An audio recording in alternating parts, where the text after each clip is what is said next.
À 6h46, Europe 1 vous répond. Thomas Soto. C'est parti d'une rumeur. Aujourd'hui, on ne sait plus très bien décrire le phénomène des faux clowns, des clowns maléfiques, agressifs et qu'on voit apparaître aux quatre coins du pays. Bonjour Pascal Froissart. Bonjour. Vous êtes sociologue et auteur de La Rumeur, Histoire et Fantasmes publié chez Belin. Est-ce que vous comprenez d'où ça vient ? On avait l'impression que c'était une rumeur partie du nord de la France et là, on a des gens qui se font arrêter un peu partout. Là. Oui, en fait, c'est assez facilement explicable. Au début, on a une affaire toute bête dans le milieu des collégiens, des lycéens, une affaire probablement de canular, une affaire potache au début ? C'est absolument potache.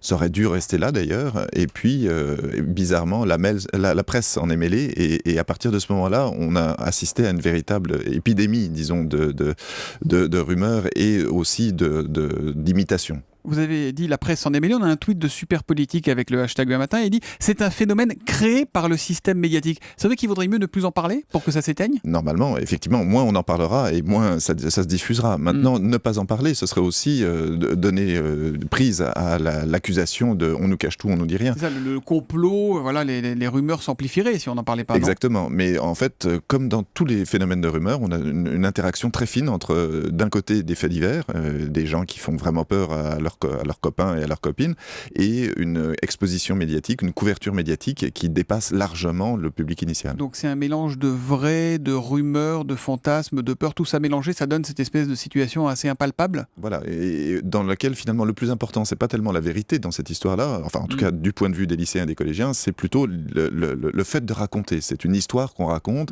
et on maintient donc l'attention de nos interlocuteurs simplement en agrémentant avec des détails un peu sordides ou des petits détails liés aux faits divers. Ce sont les réseaux sociaux qui ont boosté le phénomène par Internet. Alors boosté, je dirais pas, c'est-à-dire qu'ils ont donné naissance à l'affaire et puis ils ont donné aussi des traces, c'est-à-dire on peut maintenant aller sur les réseaux sociaux et trouver facilement des traces de cette histoire-là. Mais encore une fois, c'est parce que la presse quotidienne nationale et puis ensuite les médias électroniques dont nous sommes ici les représentants s'en sont saisis, que ça a diffusé dans toute la France et que maintenant on le trouve, ce genre de faits divers, on le retrouve dans toute la France, dans la banlieue parisienne, mais dans le sud de la France, etc. Et en attendant, on en parle, mais ça inquiète la police. Un tweet de la police nationale. Si je croise un clown, je fais le 17. Voilà ce qu'ils ont écrit.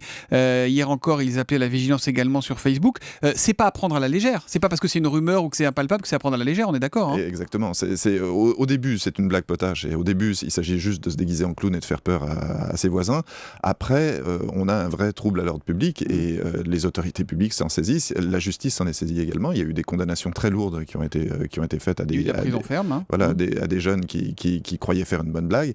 Donc c'est vrai que là, on a un vrai problème. Mais ça vous inquiète, vous, ou pas, le spécialiste des rumeurs, vous qui connaissez ce genre de phénomène ? Est-ce que celle-là vous inquiète particulièrement ? Non, parce qu'en sciences sociales, on essaye de ne pas porter de jugement. Maintenant, dans le milieu des collégiens et des lycéens, il faut savoir qu'effectivement, il y a des choses qui sont drôles et il y a des choses qui sont répréhensibles. Là, on est à la limite. Et du point de vue des collégiens et des lycéens, d'entendre le message donné par les autorités est important. Mais pourquoi ce personnage de clown ? Alors le personnage de clown est quelque chose de classique dans le folklore surtout nord-américain. Alors c'est pas très n'importe quel... Halloween, non ? C'est très Voilà, mais c'est un personnage de clown un peu particulier. En Europe, on n'avait pas l'habitude de traiter les clowns de cette manière. Et encore, si vous regardez sur Internet aujourd'hui, vous tapez clown, vous tombez sur un clown plutôt souriant. Mais dans le folklore nord-américain, on a ce personnage de clown grimaçant qui apparaît... rappelle un film de Stephen King aussi. Voilà, hein, ouais. dont Stephen King est effectivement l'un des initiateurs, mais pas le seul. Hein. Il y a énormément de films d'horreur qui ont utilisé cette image de clown. Mais aussi, si on réfléchit bien, le clown a toujours été un peu menaçant, surtout par cette espèce d'humour, par l'absurde qui est sa marque de fabrique. L'absurde, c'est quelque chose d'un petit peu inquiétant. Alors, dans le cadre d'un cirque, c'est drôle. À l'extérieur d'un cirque, c'est nettement moins drôle. On a un tweet de Marc Belaïch. Y a-t-il un profil type de ces faux clowns ? Est-ce qu'ils se ressemblent tous ou est-ce que finalement on met le même costume pour des causes entre guillemets différentes ou des motifs différents ? L'image du clown qui est utilisée est une image de l'Auguste, avec un nez rouge, avec un maquillage blanc et tout ça. Et cette image-là, elle est assez récente en fait dans l'histoire des clowns, dans l'histoire du théâtre. Elle date du 19e siècle, la fin du 19e siècle. Mais ce qui est étrange, c'est que oui, il y a actuellement les images qu'on voit, c'est uniquement ce clown-là avec le nez rouge. Or, il y a plein de clowns. Et ce qui est très étrange aussi, c'est que c'est un peu de la faute aussi à la presse d'avoir illustré tous les articles là depuis une dizaine de jours. Ce sont des articles, vous savez comment les illustrer ? On n'a pas de photos des agressions, on n'a pas de photos des Donc lieux. on prend toujours la même. Et on voilà. a repris un peu toujours les mêmes, et c'est souvent des photos, des illustrations tirées des films. Qu'est-ce qu'on dit aux enfants qui ont 4-5 ans, qui aiment le cirque, qui aiment les clowns et qui sont terrorisés aujourd'hui ?